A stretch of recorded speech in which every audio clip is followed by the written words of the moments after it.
Presente. Alberto Rinaldo Calderón. Presente. Juan Manuel Canelo. Presente. Este mes ha sido muy duro para todos nosotros. Yo diría que ha sido uno de los meses más duros de nuestras vidas. Hemos tenido que enfrentarnos a un mismo tiempo a la muerte, al dolor, a la hipocresía y a la indiferencia. Lo que pasó no fue un simple accidente. No fuimos víctimas de una simple desgracia. Tampoco quienes subieron hace un mes a ese avión fueron víctimas de una desgracia, sino, hay que decirlo con todas las letras, de una masacre. Esto no fue un accidente. Fue una masacre por irresponsabilidad empresarial, solo para achicar costos. Alberto Trostián. Presente. Mónica Valario. Presente. Jorge Supé. Presente. Verónica Noemí Tantos. Fueron 65 las víctimas, ¿verdad? Así es. Se sumaban 2 personas que no iban en el vuelo y que estaban desafortunadamente en el camino de este avión que terminó impactando y llevándose todo puesto en el extremo de la pista en Aeroparque. En ese momento ustedes comienzan a pedir justicia.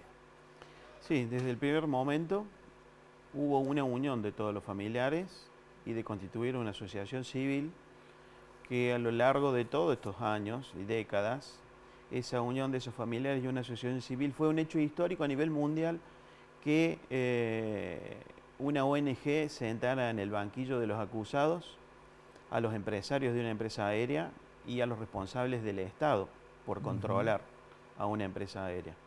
Y a partir de ahí fue todo un proceso muy largo, muy angustiante, muy doloroso, porque éramos cordobeses y en Buenos Aires. Desde un primer momento se quería decir de que eran culpa de los pilotos y cerrar, guardar cada foja, cada carpeta en una caja y archivarla. Y justamente el impulso de los familiares que se fue descubriendo y destapando una olla en la Argentina de cómo funcionaba el sistema de aviación y de los casos que ya habían pasado anteriormente con las tragedias, las grandes tragedias que tuvo la Argentina. Y fue con un monstruo, con un empresariado muy poderoso que se nos hacía muy difícil a unos cordobeses ir en colectivo, en avión, todas las semanas a viajar a Comodoro Pi, llevar un juicio adelante con un montón de trabas. Tuvimos un montón de situaciones que vivimos, desde equivocación de los cuerpos de los que se habían identificado. Y después, durante todo el proceso judicial, de querer tapar y terminar el juicio, ¿no? Desde renuncia de jueza, testigos que eran inventados. Y bueno, y a pesar de eso fuimos durante tantos años, pero lamentablemente hubo una cuestión en el ámbito judicial que nosotros siempre decíamos que hacen falta 3 partes para esclarecer o para que exista una real seguridad aérea. Que por un lado es que las empresas tomen la seriedad de tener una línea aérea, que el Estado controle como debe ser a las líneas aéreas, pero también que la justicia, mientras no sentara un precedente a nivel de Argentina, no iban a seguir sucediendo estas cosas. Pero bueno, lamentablemente la historia volvió a repetir, pero también pudimos hacer algunos cambios a través de los familiares unidos. Ya vamos a ir con Juan y con Ricardo sobre el tema de por qué se producían estos accidentes y se reiteraban. Evidentemente había una política, lo comentaba recién Miguel, de falta de control sobre la aeronavegación por ese entonces. Pero antes vamos a recordar el otro tema. Decía Miguel Correa, trabajamos muchísimo, viajando prácticamente todas las semanas a Buenos Aires para tratar de llevar un juicio adelante.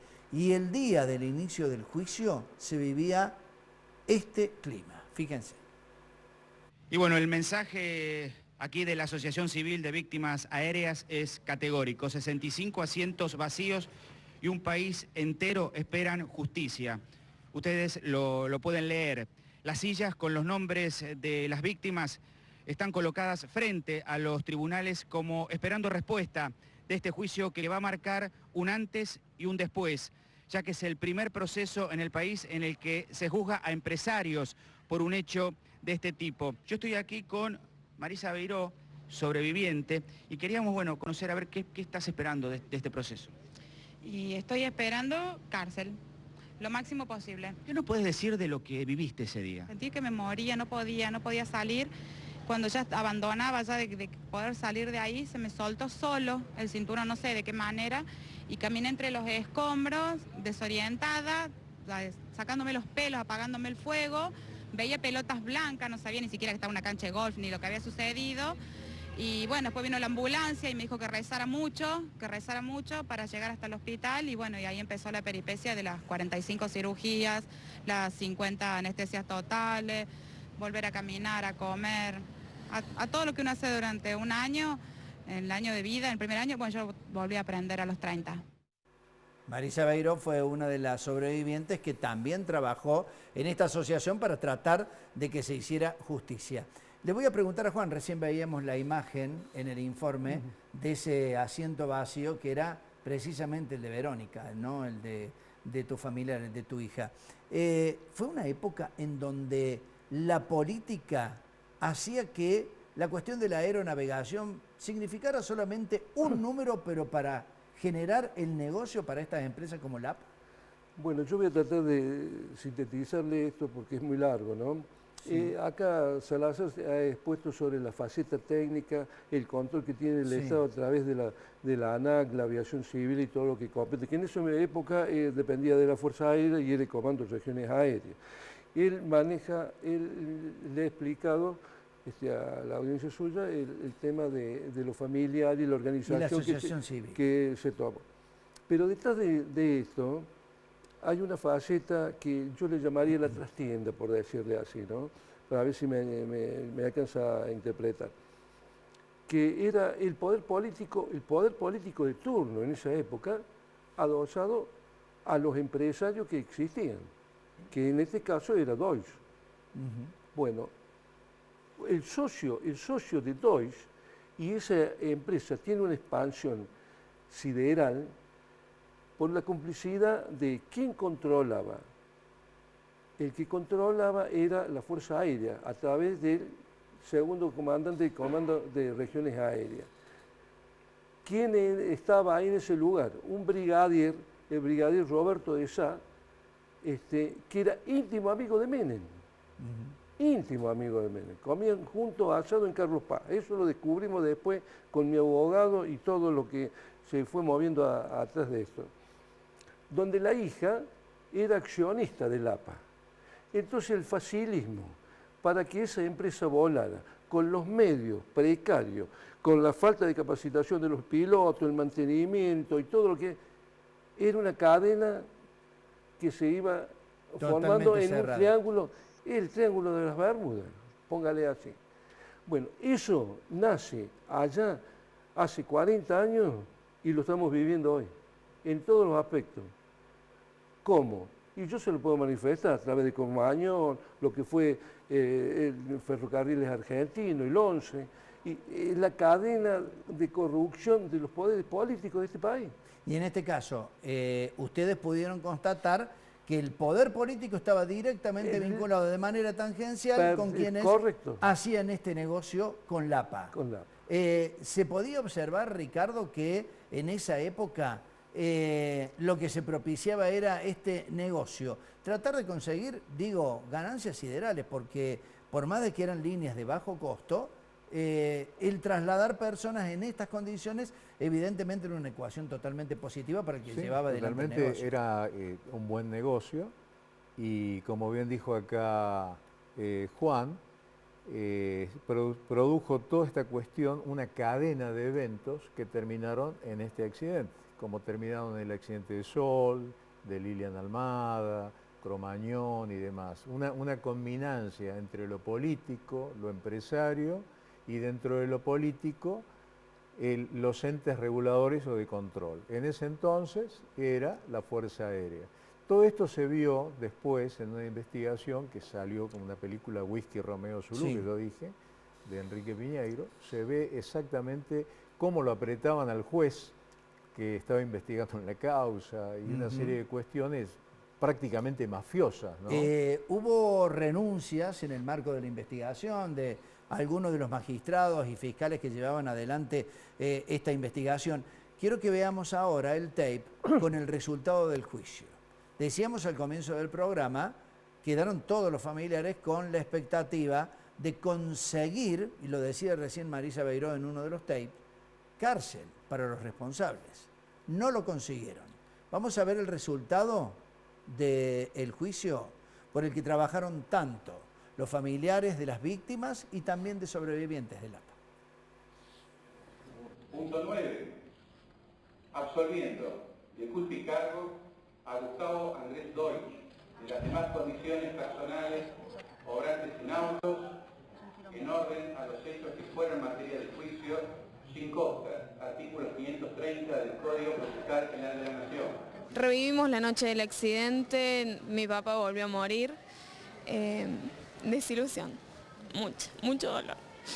Así recibieron el fallo por el accidente del APA, Ruth y Valeria, esposa e hija de Alberto Trossman, muerto aquella trágica noche en Aeroparque, y para ellas, muerto ayer nuevamente en la sala de audiencias de los tribunales de Comodoro Pi. La impotencia fue muy grande, mucha frustración, indignación, porque todos creemos que esto no es justo. El testimonio de 1.200 personas que pasaron estos 2 años fue más que suficiente para demostrar que hubo una cadena de irresponsabilidades, pero bueno. Y sentimos que la justicia no nos respondió bien. Fueron realmente injustos y la verdad siento que le faltaron mucho el respeto a la vida. Lamentablemente es un segundo duelo porque acabamos de enterrar de vuelta a nuestros familiares y a la justicia también. ¿Se puede curar el dolor sin justicia? No, es una asignatura pendiente. Es una asignatura pendiente. Esperando que esto mejore y que de una vez por todas se haga justicia, como lo reclama la sociedad en general, bajo cualquier punto de vista, ¿no? El asunto es que pareciera que a veces cíclicamente este tipo de cosas vuelven a repetirse, ¿no?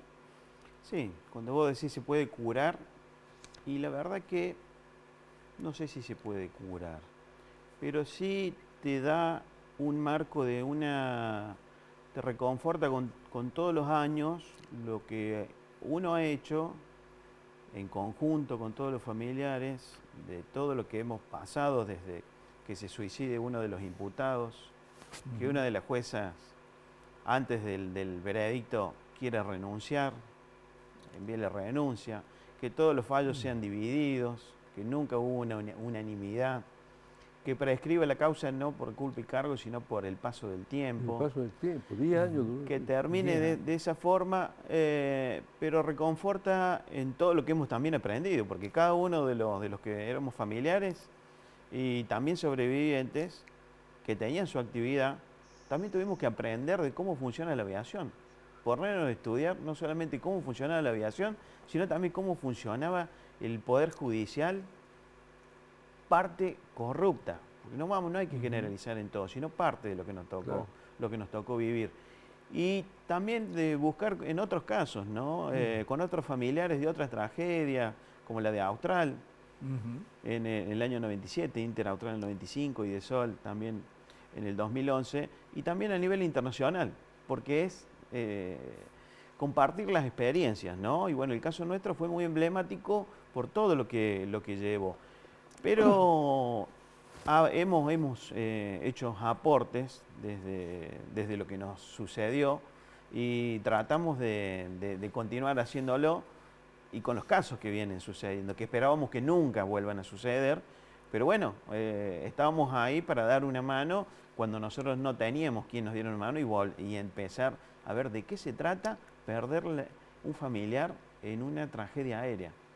Es algo muy duro, como en un accidente de tránsito, ¿no? Pero bueno, en el caso este nos tocó a nosotros en una tragedia aérea y es volver a cómo continuar viviendo, cómo continuar lo cotidiano de cada uno, y en muchos casos con un profundo dolor, pero con esas ansias de buscar justicia, que paradójicamente quien era el dueño de la empresa, de una empresa que fue probado que había una cultura de inseguridad en toda la empresa, fue probado en la justicia, que ese mismo dueño de esa empresa termina falleciendo en una tragedia aérea. Y en principio por las investigaciones también de una irresponsabilidad de él a su edad, de volar con el tiempo en la que estaba climático, y también paradójico cuando él en Nordelta, cuando cae su avión piloteado por él mismo, gracias a Dios no mató a otra gente porque no había nadie en las casas donde cayó su porque propio podría avión. haber sido otra, Podría haber sido peor, tragedia. pero falleció en la misma tragedia que él fue parte en su momento en una empresa de inseguridad. Miguel Correa, Juan Salvadores, les agradezco por la participación en el programa. Nos va a seguir acompañando Ricardo Salazar, donde vamos a recordar también el episodio de una cordobesa muy joven que en una tragedia increíble, realmente, Lilian Almada, la vamos a recordar en el próximo bloque. Vamos a la pausa, seguimos en un ratito.